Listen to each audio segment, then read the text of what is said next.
तो कल हम लोग पढ़े थे, एक्चुअली हम लोग कल देख रहे थे सिमेट्रिक वाला जितना भी मतलब पॉसिबिलिटीज हो सकता था, और उसके कारण बहुत सारा हमने कम्बिनेशन देखा था। लेकिन आज हम चाह रहे हैं कि इसको पूरी तरह से एंड कर दिया जाए, इस तरह के जितने भी हो सकते हैं। तो और कुछ क्वेश्चन हम देख रहे हैं जो और पॉसिबिलिटीज बन सकता है, उनको सॉल्व करेंगे। वही सिमेट्री रहेगा, लाइन सिमेट्री और आपका कौन सा, फोल्डिंग सिमेट्री। वेरी गुड, चलिए देखते हैं।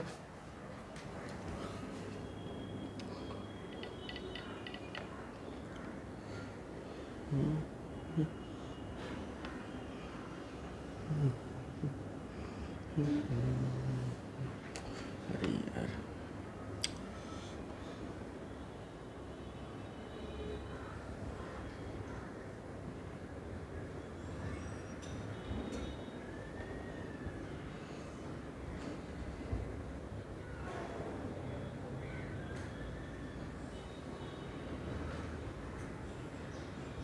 ये बन गया आपका सवाल।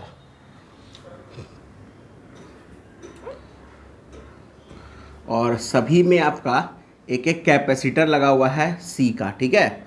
सारे कैपेसिटेंस कितने के हैं, सी के हैं, ये याद रखना होगा। अब हर जगह सी लिखना आसान नहीं है, आप समझ लीजिए कि हर एक जगह कितना है, सी है। बस कैपेसिटर लगा दे। बुक में तो कैपेसिटर भी नहीं रहता है, वो बोल देता है कि मान लो है ऐसा। रेजिस्टेंस तक नहीं रहता, बोलता मान लो हर एक का रेजिस्टेंस आर का है। लेकिन चलो थोड़ा देखने में ठीक लगे। तो ये है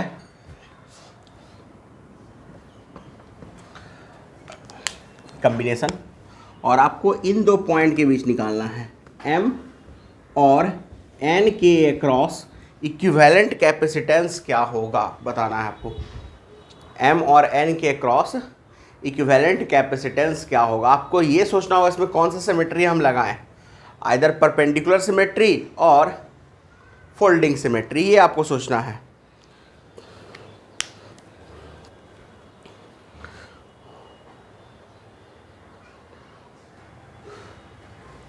ट्राई हो गया।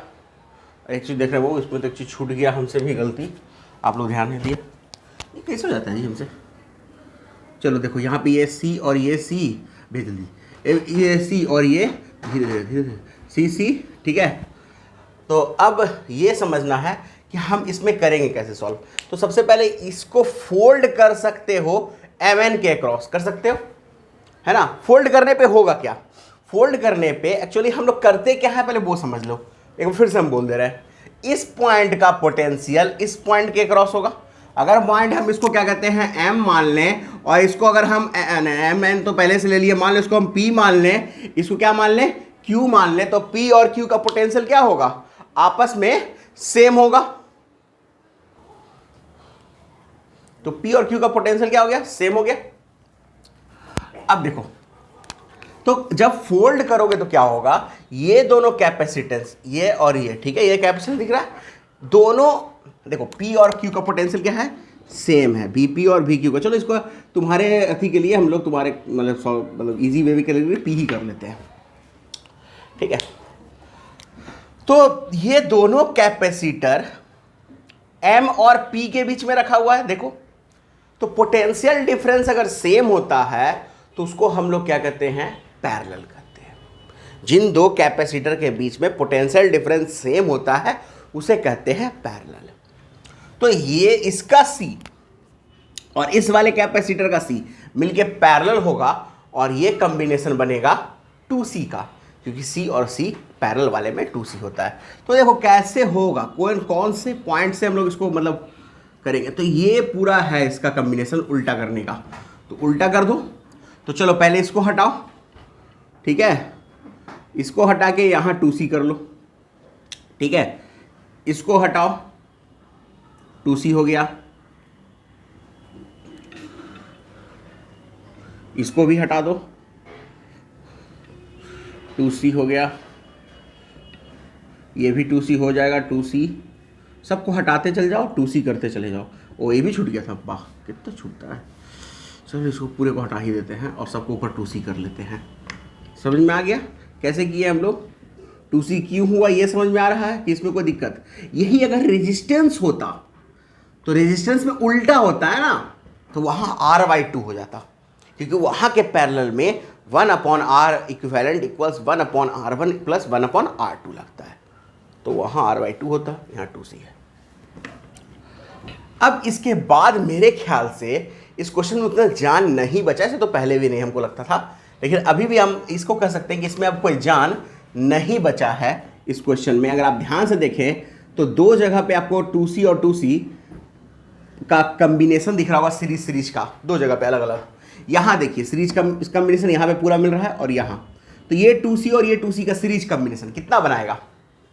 C। वेरी गुड, क्योंकि जब हम लोग सीरीज कॉम्बिनेशन करते हैं तो डिवाइड होता है। तो कितना कैपेसिटर? यहाँ दो कैपेसिटर, तो दो से डिवाइड दोगे, किस में? 2C में, तो C आएगा। तो रिजल्ट ऐसा कुछ बनेगा कि ये C होगा और ये भी तो C होगा, ठीक है, ये भी C और ये भी C। तो ऐसा होगा कि एक 2C का कैपेसिटर तो हमको दिख रहा है M के पास, ठीक है, इसके बाद एक C का कैपेसिटर दिखेगा और उसके पैरेलल में एक और C दिखने वाला है। फिर सेम केस हम लोग यहाँ एक और देखेंगे, इसके पैरेलल में भी एक और C दिखने वाला है, फिर ये 2C और फिर ये आपका पॉइंट N। कुछ ऐसा होगा, देख लो एक बार फिर से। 2C का C, 2C और 2C का C, 2C का C, 2C और 2C का C, और ये 2C तो दिख रहा है हमको। तो ये ओवरऑल हमको लगता है ये 2C और ये 2C हो जाएगा। कितना 2C होगा? 2C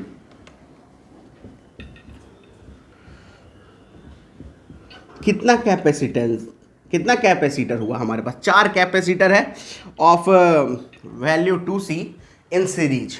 तो C इक्विवेलेंट कितना हो जाएगा इसका? तो इसका C इक्विवेलेंट लिखा आएगा 2C/4, दैट इज C/2। ये आंसर हो गया। यही रेजिस्टेंस रहता तो आपका 2R होता। हाँ,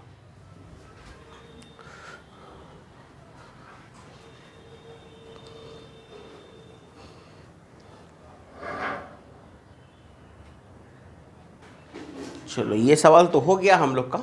अब हम लोग अगले क्वेश्चन पे चलते हैं, ठीक है।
दिख रहा है?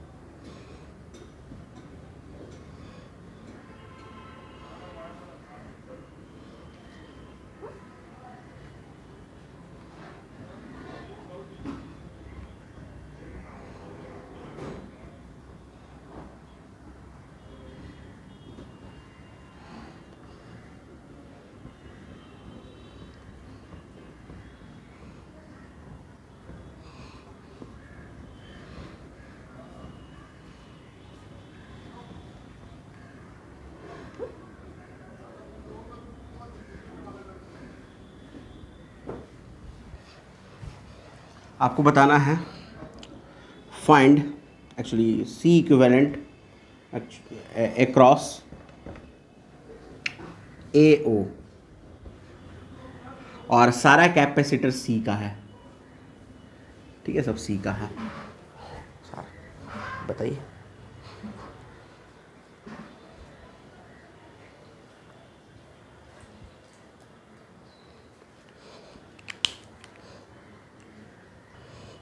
चलो, सब चीज़ ठीक हो गया, अब देखने में ठीक लग रहा है। अब कैसे करेंगे सॉल्व? बहुत सिंपल है, फोल्ड, है ना, फोल्ड कर दो। फोल्ड करने पर होगा क्या, इस पॉइंट का अगर पोटेंशियल अगर हम m लेंगे तो ये भी m, ये n तो ये भी n, ये p तो ये भी p, ऐसा ही कुछ होगा। और जब दो capacitor particularly same potential difference के होते हैं, इसको मान लो q मान लो ना, क्या दिक्कत है, तो ये दोनों तो p और q के बीच में हो गया। तो वैसे ही फिर पैरेलल वाला केस बन गया, है ना, पोटेंशियल डिफरेंस सेम है दो पार्टिकुलर कैपेसिटर का, तो सी की जगह क्या बन जाएगा, 2c। तो ये याद रखना है, फोल्ड करना है, 2c कर लेना है। तो चलो इसको हम हटाते हैं यहाँ से, अपनी दुनिया से।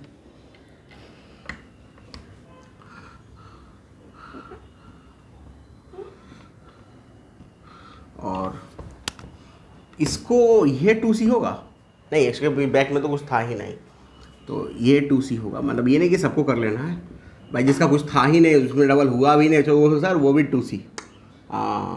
मज़ा आ गया फिर आपका आंसर तो। चलो अब क्या कुछ खास है? अब मेरे ख्याल से हमको जहाँ तक लग रहा है ये कुछ खास नहीं है। कारण ये है, देखिए बहुत सिंपल, ये सिंपल रिडक्शन मेथड हो गया। 2c और tc किस में, सीरीज में, ठीक है, 2c/3 ही आएगा। फिर 2c/3 और 2c फिर किस में, पैरेलल में, कितना हो जाएगा 8c/3, ठीक है, 8c/3 और 2c/3 सीरीज में, है ना, तो 14c आ जाएगा नीचे, और ऊपर कुछ 8c रहेगा, 8/14 7 जो भी रहे 4/7। फिर उसके बाद वो इसके साथ सीरीज, फिर ये जो सीरीज के पैरेलल, फिर पैरेलल इसका सीरीज, इस तरह से रिडक्ट करते जाना है। इन दोनों को सीरीज में लीजिएगा, ये जो सीरीज का कंडीशन आएगा वो इसके साथ पैरेलल, जैसे इसको मिटा दे रहे हैं यहाँ पे, ठीक है, अगले स्टेप में मिटा दें ना, देख लीजिए ये सी है ना, 2c और c क्या बन जाएगा, तो 2c और c बनेगा आपका 2c/3, क्या बनेगा 2c/3। अब ये इसके साथ 2c के साथ पैरेलल हो गया। अब ये पैरेलल इसके साथ सीरीज बनेगा, ये जो दोनों का रिजल्ट आएगा हमारा, ठीक है, और ये जो इसके साथ सीरीज बन के फिर जो रिजल्ट लाएगा वो इसके साथ पैरेलल हो जाएगा, ठीक है। फिर जो फाइनल रिजल्ट हो आएगा इसका वाला, वो इसके साथ सीरीज हो जाएगा 2c वाले के साथ mn के क्रॉस। फिर वो जो रिजल्ट mn के क्रॉस आएगा हमारा सीरीज में, वो इसके साथ ये mo वाले के साथ पैरेलल हो जाएगा। वो रिजल्ट फिर इस 2c के साथ सीरीज, और फिर लास्ट वाले c के साथ पैरेलल। तो ओवरऑल ये आपका एक तरह से सक्सेसिव रिडक्शन का ही केस बन गया। अब पहले नहीं था, लेकिन अब ये सक्सेसिव रिडक्शन का केस है, and you can solve it. Note कर लीजिए,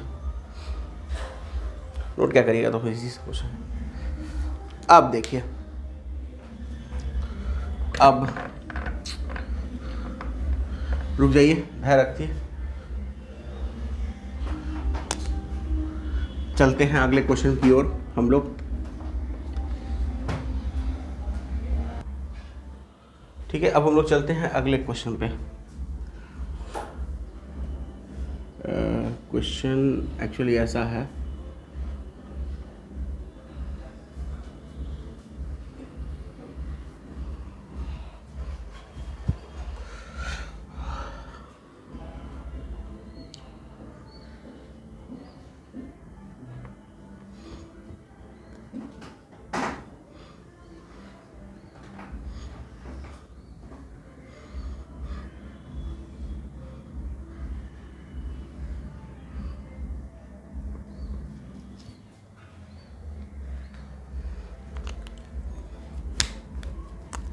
क्वेश्चन थोड़ा टिपिकल नहीं कर सकते, लेकिन हाँ है ठीक ठाक चलेगा।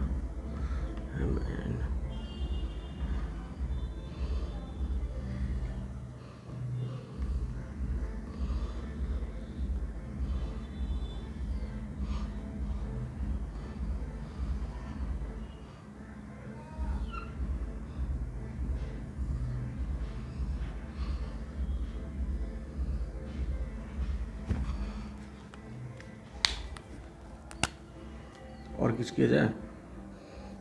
और कुछ है भी, ऐसा नहीं है।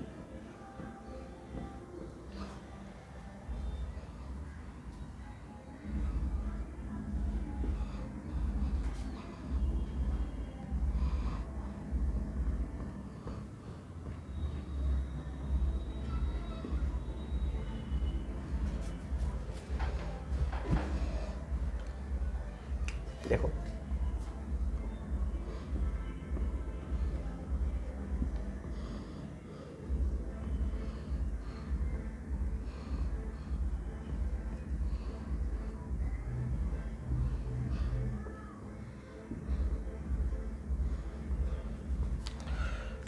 दो छः छः दो, दो छः छः दो।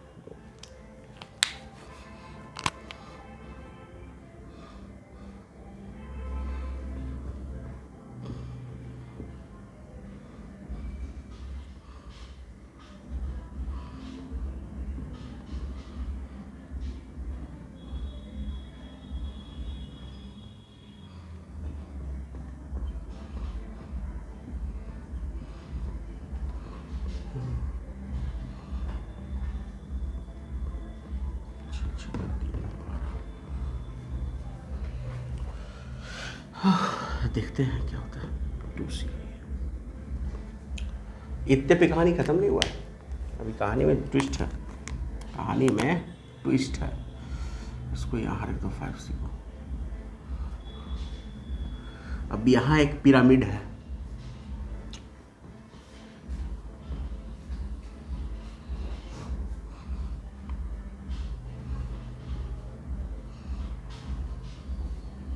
ये भी मान लो अब इस तरह से एक पिरामिड है, और हर एक के पास जो है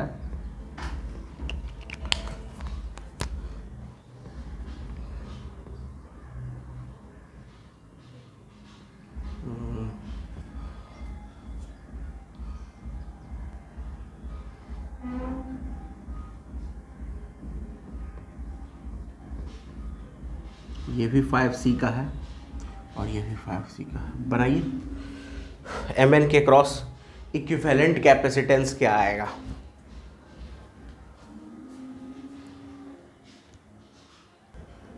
ट्राई कर लिए, सोचे कि कैसे बनेगा। देखो याद होगा इसके पहले तुमसे हम इसलिए हम स्टेप बाय स्टेप सारा क्वेश्चन इस टाइप का सॉल्व करवाए थे, सब टाइप का। देखो कैसे कैसे याद करो, एक पिरामिड का क्वेश्चन सॉल्व करवाए थे। क्या कहे थे कि उसको उठा के एकदम से बीच में ले आओ प्रेस करके। तो सबसे पहला स्टेप यही लेंगे, यहाँ पे हटाओ इसको। तो इसको हम पूरी तरह से प्रेस करके ले आ रहे हैं। आप लोग इसका स्क्रीनशॉट पॉइंट बाय पॉइंट लेते चले जाइएगा, तो ताकि आप लोग के पास एकदम से स्टेप बाय स्टेप आपको मिल जाए, फिर अच्छे से उसको समझिएगा। ठीक है, समझना ज़्यादा ज़रूरी है इवन की सॉल्व करने से। सॉल्व तो कोई भी कर ले। देखो ये हम उसको प्रेस कर दिए इस प्लेन में, जो हमारा प्लेन में नहीं था वो अब क्या आ गया, प्लेन में आ गया। और ये दोनों भी 5-5 का है, 5 है, ये भी 5 है, ये भी 5C है और ये भी 5C है। यहां तक तो किसी को कोई दिक्कत नहीं है। अब मन में सवाल उठ रहा होगा कि कौन सी सिमेट्री लगाई जाए। तो सबसे पहले तो हम यही बोलेंगे कि Mn के अक्रॉस ऊपर और नीचे कैपेसिटर सेम लग रहे हैं, देखने में लग रहे हैं, हाँ या ना, लग रहे हैं, हाँ। तो अगर ये दोनों कैपेसिटर सब सेम लग रहे हैं तो ऑब्वियस है कि इसे आप क्या करिएगा, पैरेलल करिएगा, है ना। तो याद करो हम ऐसा ही एक क्वेश्चन सर्कल में पहले भी दिए थे कि अगर इसका पोटेंशियल A तो ये भी ये होगा, क्योंकि हम तो पहले ही मान चुके हैं, क्या Mn लिखेंगे, B इसका तो ये B भी इसका भी होगा। याद आ रहा है कुछ ऐसा बताए थे हम, हाँ। तो वो यहाँ के लिए था, गया। तो 8 कुलाम वाला मतलब 8C जो है 8C, ऐसे एक्चुअली बुक में तो माइक्रोफैराड रहता है, 8 माइक्रोफैराड का कैपेसिटर। तो C को मान लो ना 1 माइक्रोफैराड है, इसमें क्या है, मान लेंगे लास्ट में C मेरा 1 माइक्रोफैराड का है, क्या फ़र्क पड़ता है, कोई कुछ पूछने वाला है क्या हमसे। ठीक है, तो ये 8 माइक्रोफैराड और ये 8 माइक्रोफैराड जो है गया। ठीक है, तो ये दोनों कैपेसिटर हमारे चले गए क्योंकि दोनों एक ही पोटेंशियल्स के बीच में लगे हुए थे। तो इन दोनों की कहानी यहीं तक थी, आगे इन लोगों को नहीं आना था तो मत आए। अब क्या करेंगे, अब एक चीज और देखो ध्यान से, इस पॉइंट को तुम मान सकते हो ओ, अपने मन से मान रहे हैं, ठीक है। इसको मान लो P, तो इसका भी पोटेंशियल P हो जाएगा, बोलो हाँ या ना। सिमेट्रिक पॉइंट्स, जैसे A था तो इसका A हुआ, इसका B था तो इसका B हुआ, इसका B। और पहले ठीक है, तो यहां तक तो कोई दिक्कत नहीं, फोल्ड कर सकते हैं हम उसको, सबको फोल्ड कर दे फोल्ड। चलो तो फोल्ड करेंगे तो क्या होगा, हाँ फिर वही डबल वाला केस है ना, C1 + C2 पैरेलल वाला। तो इसको अगर हम मिटाएंगे तो 2 आपका बन जाएगा 4, 6 बन जाएगा 12, 12 बन जाएगा 24 और 5 बन जाएगा 10। तो 4, 12, 12, 24, ये भी 4, 10, 10, 10, 10 नहीं होगा, ये 5 ही रहेगा। क्यों 5 रहेगा, कि इसके लिए तो कुछ पेयर ही नहीं है।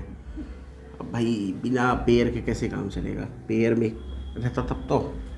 और अब हम बाकियों को यहाँ से उनकी दिशा प्रदान कर देते हैं बैक टू पवेलियन। चलिए ये लोग हो गए बैक टू पवेलियन। अब हमको सॉल्व करना है, तो ये Mn है, ठीक है।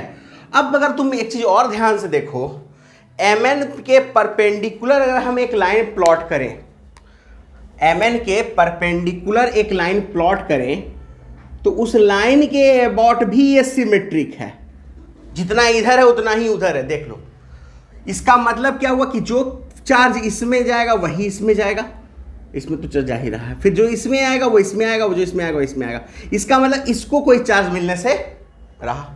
अगर इसको चार्ज मिलने से रहा तो भाई हम इसको रखें क्यों, समझ में आया क्यों हटाया इसको, क्योंकि इसको Q1 मिल रहा था, Q2 जो था हमारा, Q2 जो था वो इसके साथ चला गया, Q3 जो था वो इसके साथ चला गया, Q4 यहां रह गया। तो इसको क्या मिला, कुछ नहीं।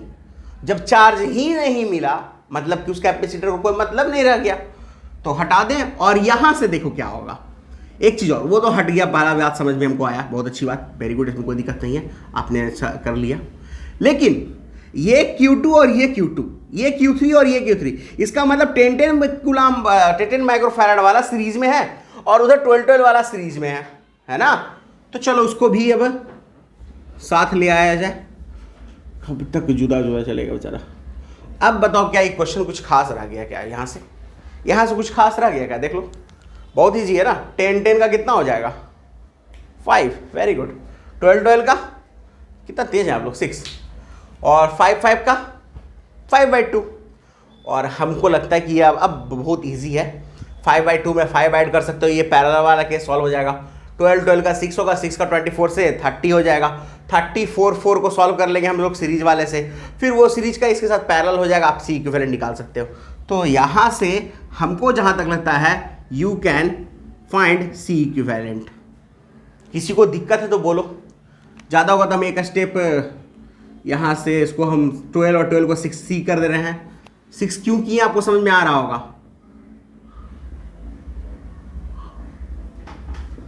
ठीक है।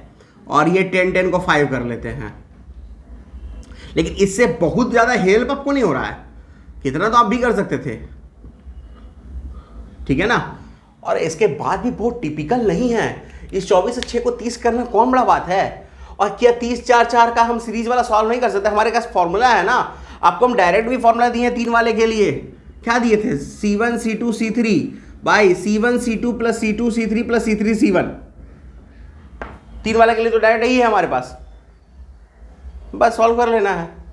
और 30-4 है, और क्या, और ज़्यादा ही दिक्कत है तो 4 को 2 कर लो, हो सकता है ना, सीरीज में है तो 4 का 2 हो जाएगा, तो 30 और 2 सीरीज में आ गया तो फिर तो और ईजी हो गया। C1 C2 by C1 + C2, 30 और 2 के लिए, बाकी फिर सॉल्व कर लेंगे हम लोग। देखिए किया जा सकता है सॉल्व, ऐसा नहीं कि सॉल्व नहीं हो सकता। ठीक है, इसको समझ गए? पहले देख लीजिए, फिर हम लोग दूसरे सवाल पे चलेंगे। देख लो एक बार, समझ लो, सोचो।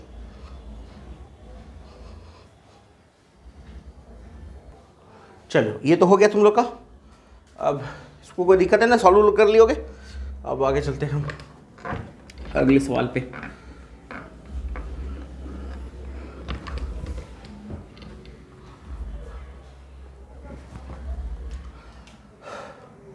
इस सवाल के पहले एक चीज समझाना है।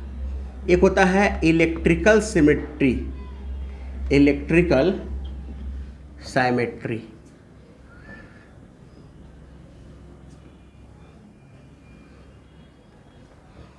दोनों जगह काम देगा, रेजिस्टेंस में भी और इसमें भी। देखो क्या है,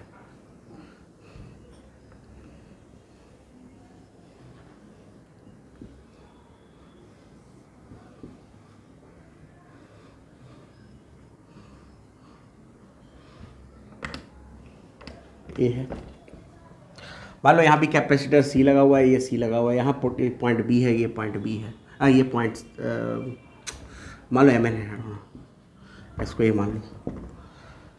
ठीक है, अब कह रहा है कि मान लो इसमें भी चार्ज क्यू जा रहा है, इसमें भी चार्ज क्यू जा रहा है। ऐसा अगर हो जाए तो दो अलग अलग जगह पे चार्ज अगर सेम जा रहा है, जैसे जनरली हम लोग चार्ज देखते हैं डिफरेंट बढ़ जाता था, Q1 Q2 Q3 होता था।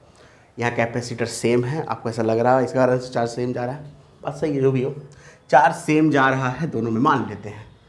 ऐसा कौन भी जान रहा है कि चार्ज सेम जा रहा है या डिफरेंट, हम लोग ऐसा मान के चले हैं। तो होगा क्या अगर ऐसा होता है, तो Q बराबर क्या फॉर्मूला होता है, CV। ठीक है, C दोनों में सेम है, बात समझ में आ रहा है? इसका मतलब V भी दोनों में क्या होना चाहिए, हाँ सेम होना चाहिए, क्योंकि Q बराबर क्या होता है, CV। Q तो पहले सेम है, C भी सेम ही है, तो V हर हाल में क्या होना चाहिए, सेम होना चाहिए।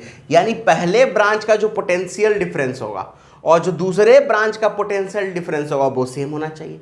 तो पहले ब्रांच का पोटेंशियल डिफरेंस कितना, मान लो VA माइनस VM है ना, इसका VA माइनस VN, दोनों सेम तभी पॉसिबल हो सकता है जब VM और VN क्या हो जाए, सेम। यानी M पर का पोटेंशियल N के पोटेंशियल से क्या हो जाए, इक्वल हो जाए। तो याद रखना है, जब भी इलेक्ट्रिकल सिमेट्री रहे, पाथ सेम मिले हमको, पाथ सेम मिले हमको कैपेसिटर तक पहुंचने का, एक इक्वल कैपेसिटेंस मिले दो अलग अलग पाथ से भी, देखो अलग पाथ इक्वल कैपेसिटर मिल रहा है, तो पोटेंशियल सेम होगा, मतलब VM और VN सेम हो जाएगा। ये हमको याद रखना है, क्योंकि ये हमको आगे यूज होगा। ठीक है, ये हम लोग आगे यूज करेंगे, तो ये बात याद रखिएगा कि जब हमारा पाथ सेम रहेगा, पाथ डिफरेंट है लेकिन दोनों अलग अलग पाथ में भी अगर हमको सेम कैपेसिटेंस मिल जा रहा है, एक पार्टिकुलर सेम वैल्यू मिल जा रहा है, तो हम लोग इसको यूज करेंगे। ठीक है, अब आपसे एक चीज़ पूछते हैं, इसको मिटा दे। ये हुआ इलेक्ट्रिकल सिमेट्री, मिटा दे, बोलो जल्दी। चलो ठीक है, अब एक चीज़ पूछते हैं आपसे, ये सेम चीज़ रेजिस्टेंस के लिए भी फॉलो है, बस वहाँ है कि चार्ज की जगह क्या आएगा, करंट आएगा, रेजिस्टेंस रह सकता है। अब आप एक बताइए, कंडीशन समझिए और सोचिएगा जरा ध्यान से आप भी। मान लो ये स्क्वायर है, ये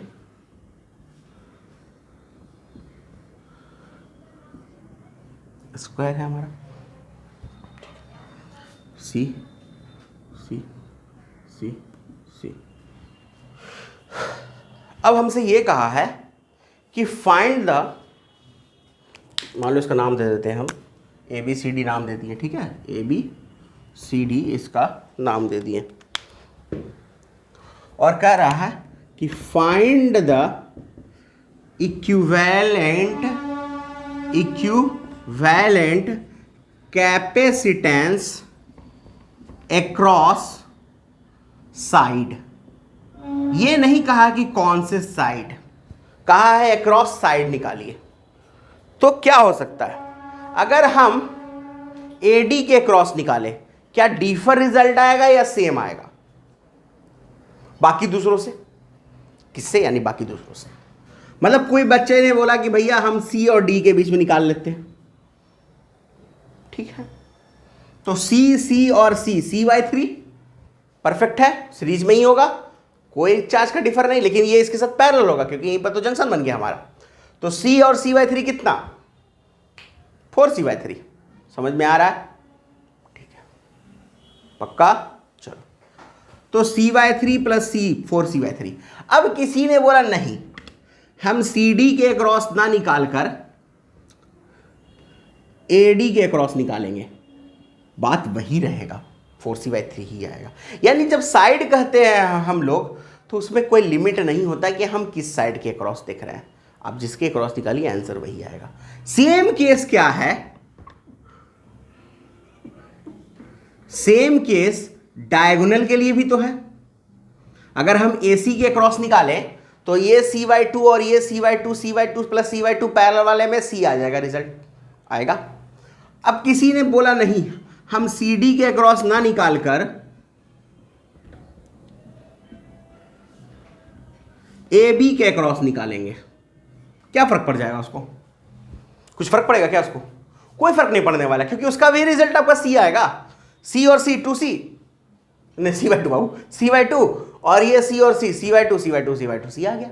तो जब हम डायगोनल की बात करते हैं, साइड की बात करते हैं, तो इसमें उसको कोई फर्क नहीं पड़ता है कि पार्टिकुलर हम कौन से साइड की बात कर रहे हैं या कौन से डायगोनल की बात कर रहे हैं। ये किसमें, इसमें हो या 3D शेप हो, कहीं भी आपका यही चीज चलेगा, ये बात याद रखिएगा। ठीक है, बेटा दे।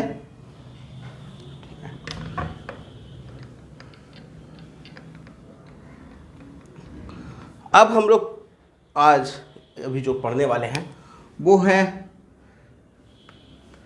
क्यूब अरेंजमेंट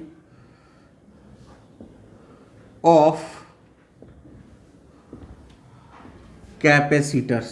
ऐसे तो इसको सॉल्व करने के कई तरीके हैं, फिलहाल हम वही तरीका यूज करेंगे जितना अभी तक हम लोग पढ़े हैं, क्योंकि जो पढ़ेंगे उसको यूज कहाँ से कर सकते हैं। ऐसे आगे जब हम लोग पढ़ेंगे तो अभी हम लोग आगे और भी टॉपिक है, जैसे कि किरचॉफ्स लॉ आएगा, व्हीटस्टोन ब्रिज आएगा, तो किरचॉफ्स लॉ जब आएगा तो इसको उसके तरीके से भी एक बार प्रूफ करके देख सकते हैं हम लोग, मौका मिला तो जरूर देख लेंगे। ठीक है, क्यूब अरेंजमेंट कैपेसिटर का। तो पहले इसको समझो, ये ऐसे बनेगा कैसे।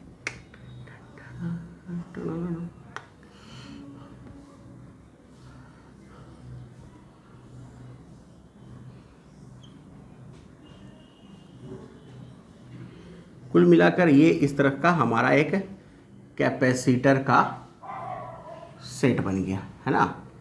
सबको एक एक कैपेसिटर दे दो, कोई भूखा ना रहे, सबको कैपेसिटर मिलेगा।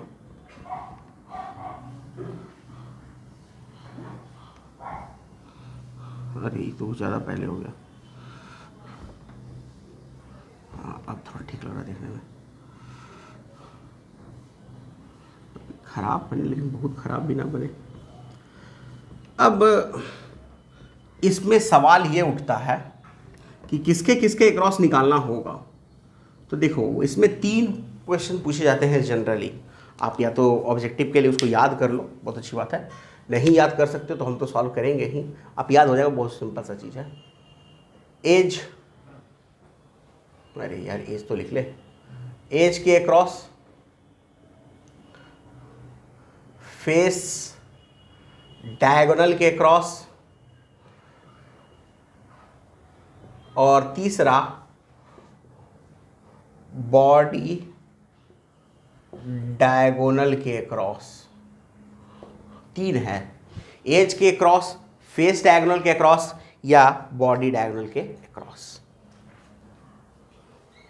बात समझ। तो इसमें 3 है हमको पढ़ना, हम किसी एक का भी पहले निकाल लें, उसके बाद तो किसी दूसरा निकालेंगे। ये है हमारा 3D शेप। ठीक है, अब एक चीज आपसे बात पूछते हैं, जरा ध्यान से सोचिएगा, ये कैसा है अरेंजमेंट है? वो क्यूब का अरेंजमेंट है। अगर इसी को हम क्यूबॉइड मान लें, कोई फर्क पड़ जाएगा क्या? मतलब ऐसा अरेंजमेंट होता, मान के चलो ना, एक ऐसा अरेंजमेंट होता, सॉरी बनेगा तब तो मेरे से डायग्राम।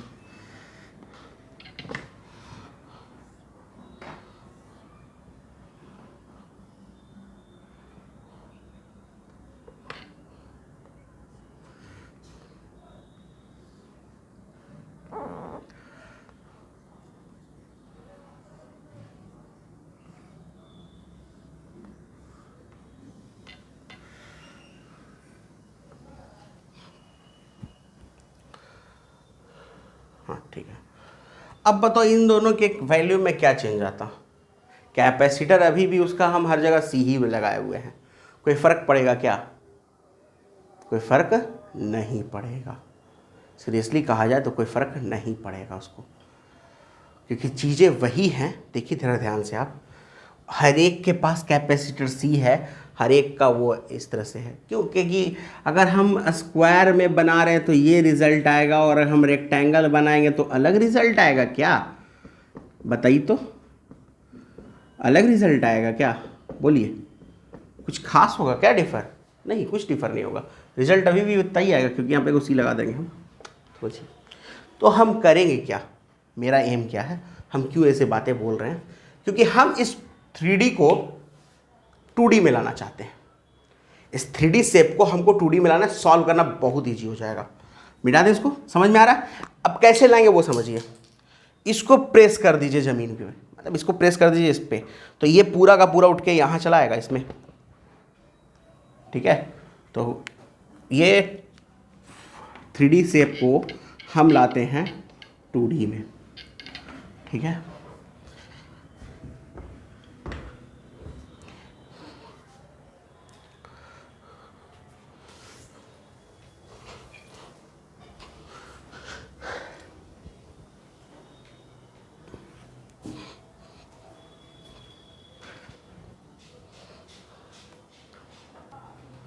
चलो तो देख लो अब इसको कैसे बनाएंगे हम।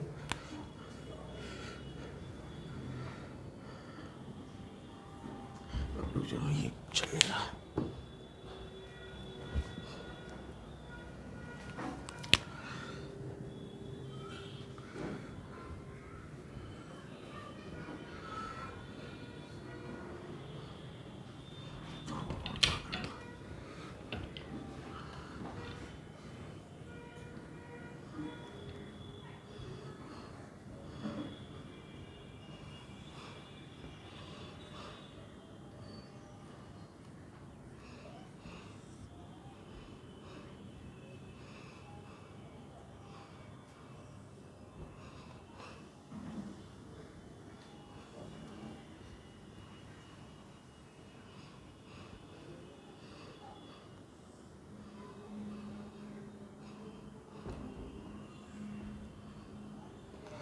देखो ज़रा ध्यान से, बन गया? फील करो ना इस चीज़ को, कि अगर हम इसको ऊपर लेके आए, इसको ऊपर लेके आए, तो ये क्यूब या क्यूबाइड या इस टाइप का बन जाएगा। एक्सपैंड कर दे तो ऊपर लेके आओ, इसको ऊपर वाले को थोड़ा एक्सपैंड कर दो, देखो क्यूब बन जाएगा। फील आ रहा है? जिसमें हर एक इसका एक एक साइड है। देखो ये जितना भी देख रहे हो सब इसका एक एक साइड है, इवन कि ये भी इसका साइड ही है, ये वाला। देखो इसी को कंप्रेस, अरे इसी को कंप्रेस किए हैं हम लोग, किए हैं ना, इसको कंप्रेस किए हैं इसके ज़मीन पे, और ये कंप्रेस होके उस टाइप का बन गया है हमारा, ठीक है? इस टाइप का फॉर्म हो गया। और ये जो आपका इसका वर्टिकल हाइट दिख रहा है, ये यहाँ है, ठीक है? कल याद होगा ऐसा कुछ हम लोग क्वेश्चन सॉल्व किए थे, इसके अक्रॉस MN, पता नहीं इसको T माने थे क्या, इसको U माने थे, याद नहीं आ रहा है। इसको लगता है P, इसको Q, इसको R, इसको S माने थे। याद आ रहा है कुछ? क्यों बोले थे कि ऐसा इजी हो जाएगा इसको सॉल्व करना? अब बताओ, हमने कल जो MN के क्रॉस निकाला था कैपेसिटेंस इक्विवेलेंट, वो किसका था? साइड का था, याद करिए। एक तरह से वो साइड का ही हुआ ना, ध्यान से समझिएगा। ये जो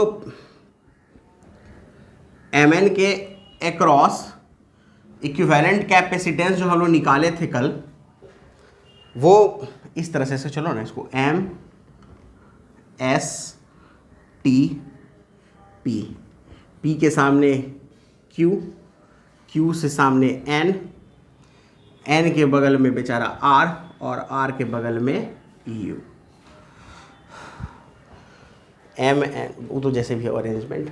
अब बताओ, ये जो तुम MN के क्रॉस निकाले, ये MN के क्रॉस वाला किसके क्रॉस आया? हाँ एग्जैक्टली, सही समझ रहे हो, वो आया साइड के क्रॉस। यानी जो हम लोग कल सॉल्व किए थे रिजल्ट, वो क्यूब के लिए ही था, करवाने का मकसद भी यही था, ताकि आप क्यूब वाले में आराम से सॉल्व कर लो। समझ में आया? बहुत ईजी है अगर आप 3D को 2D में कन्वर्ट कर लेते हो तो उसके बाद आपका सॉल्व करना बहुत आसान हो जाता है। अब बताओ, कल इसको हम लोग सॉल्व किए थे तो आज कुछ अलग रिजल्ट आएगा क्या? आज भी तो इसका वही रिजल्ट आएगा। सॉल्व करके दिखाएं, आप लोग कर लेंगे? हमको लगता है आप लोग कर सकते हैं, ऐसा नहीं है। लेकिन मान लो जो कल बच्चा नहीं, देखो एक बार फिर से कर देते हैं। और क्या, इसको मिटा दें? जरूरत पड़ेगा फिर से बना लेंगे। छोड़ो, यहाँ पे वो जगह बना लेते हैं। देखो पहले किसके किस बीच निकालना है हमको, एम के और एन के। फोल्डिंग सिमेट्री क्या बताता है? तो फोल्डिंग सिमेट्री इसके अक्रॉस लेना है हमको। तो पी और एस का पोटेंशियल सेम, क्यू और आर का पोटेंशियल सेम। याद होगा हम लोग एम से पी और एस मिला हुआ था, हम लोग यहाँ पी और एस रखे थे और ये हो गया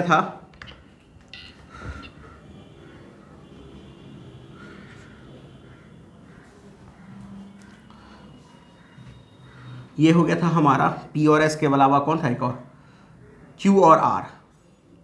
ये क्यू आर और ये पी एस। अब क्या किए थे हम लोग, तो हमारे पास एक कैपेसिटर था एम और पी से और एक एम और एस से। तो यहां पर दो कैपेसिटर लगाए थे हम लोग, याद होगा आपको, हो गया। फिर एक कैपेसिटर एन और आर के बीच में था और एक एन और क्यू के बीच में था, याद है? ऐसे ही अरेंज किए थे ना हम लोग कल। फिर क्या था, फिर ये था कि एम और एस, एम और एस तो हो ही गया। फिर एक एम और एन के बीच में था, तो चलो एक एम और एन के बीच में कैपेसिटर कनेक्ट कर दिया, ठीक है। फिर देखिए, अगर ध्यान से देखा जाए तो Q और R का कनेक्शन U से था, तो यहाँ पर एक लिए थे पॉइंट हम लोग U, और P और S वाले का T से था, तो हम लोग यहाँ पे एक पॉइंट लिए थे T, और एक T और U के बीच में, तो इसको हम लोग कनेक्ट कर दिए थे। PS का T से 2 हो जाएगा, क्योंकि एक P का T से है, एक S का T से है।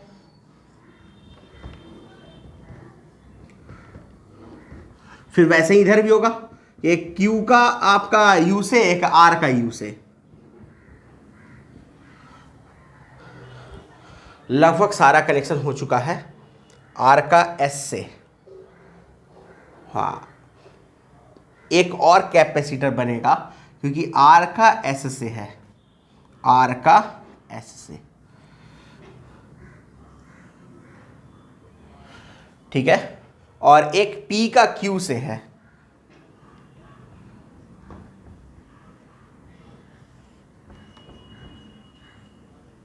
हो गया। अब इसी को सॉल्व करना था, जो कि बहुत ईजी था। देखिए ये C और C है, सब C है ना। देखिए कितना हो जाएगा, ये C/2 C/2 C/2 C/2 है ना।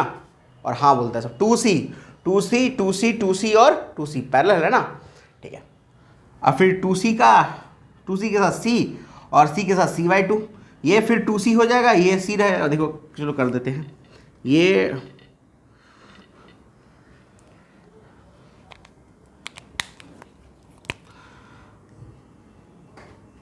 2C 2C C 2C 2C, ये C और ये C 2C हो जाएगा इन दोनों के बीच में। देखो ध्यान से, 2C हो गया, और ये इसके बीच में ऐसे इधर से आपका C रहेगा। देखो ऐसे ही है, देख लो। अब क्या करोगे, 2C और 2C का क्या हो जाएगा, C हो जाएगा, होगा ना। और C और C के साथ क्या हो जाएगा, C/2, यानी ये पूरा हट कर यहां पर आ जाएगा आपका C/2, ठीक है। अब ये 2C और C/2 आपका पैरेलल में है, तो 2C प्लस C/2 कर लो, कितना हो जाएगा 4, 5C/2। तो इसको हटा दे। तो इसको अगर हम यहाँ पे इस पूरे को अगर हम हटाएंगे, इस पूरे को अगर हम हटाएंगे, तो यहाँ पर एक नया कैपेसिटर क्या लग जाएगा, 5C/2। तो इसको हटा दो, ये कैपेसिटर बन गया मेरा 5C/2 का, ठीक है। अब 5C/2 और 2C और 2C का क्या बन जाएगा, C, क्योंकि सीरीज में है।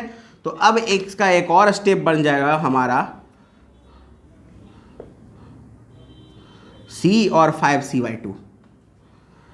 अब क्या करोगे, तो C और 5C/2 किस में है? सीरीज में है। तो इसका C इक्विवेलेंट क्या आएगा? तो C multiplied by 5C/2 plus C plus 5C/2, तो कितना हो गया ये? 5C/7। तो ये रिजल्ट आ जाएगा 5C/7। हटा दे इसको।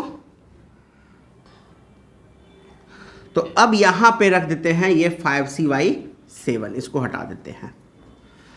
अब यहां से C इक्विवेलेंट क्या हो जाएगा? तो C plus 5C/7 that is 12C/7। आ गया आंसर हमारा।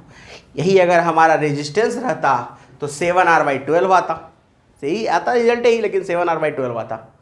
तो ये हमारा निकला किसका? साइड के कारण। दो आपको दे रहे हैं टास्क, ठीक है, you have to try it about diagonal. तो डायगोनल कुछ भी ले सकते हो, जैसे कि कोई भी डायगोनल, जैसे यहाँ पे देखो एन और यू फेस डायगोनल ही है, तो एन यू के क्रॉस निकालिए, फेस डायगोनल हो जाएगा। बॉडी डायगोनल कौन कौन हो सकता है? पी और आर हो सकता है, हाँ पी और आर हो सकता है। फिर एम और यू हो सकता है, फिर एन और टी हो सकता है। तो जिसके अक्रॉस निकालो, ठीक है। दो क्वेश्चन तुम लोग को दे रहे हैं टास्क, एक है तुम्हारे लिए बॉडी डायगोनल निकालना और एक फेस डायगोनल, जिसमें से फेस डायगोनल इजी एकदम कंफर्म, कुछ खास नहीं, सेम ही कंसेप्ट है। ये यहाँ आ जाएगा, फिर आपका फोल्डिंग सिमेट्री लग जाएगा, फोल्डिंग सिमेट्री लेगा, फिर वो आपका पी एस के इक्वल हो जाएगा, क्यू आर के इक्वल हो जाएगा, फिर वैसे ही अरेंज कर लो कैपेसिटर को, बन जाएगा तुम्हारा काम। तो ये ईजी है फेस डायगोनल वाला। दिक्कत करेगा तो बॉडी डायगोनल करेगा इस पूरे इस डायग्राम के हिसाब से। लेकिन अगर तुमको इलेक्ट्रिकल सिमेट्री वाला वो कंसेप्ट समझ में आ गया है तो मेरे ख्याल से ये दिक्कत नहीं करना चाहिए, ठीक है। अगर करा तो अगले क्लास में हम लोग देखेंगे ही, बॉडी डायगोनल और फेस डायगोनल दोनों देखेंगे। लेकिन आपको ट्राई करके देखना, शायद आपसे बन जाए तो अच्छा रहेगा, ठीक है। तब तक के लिए स्टे होम, स्टे सेफ।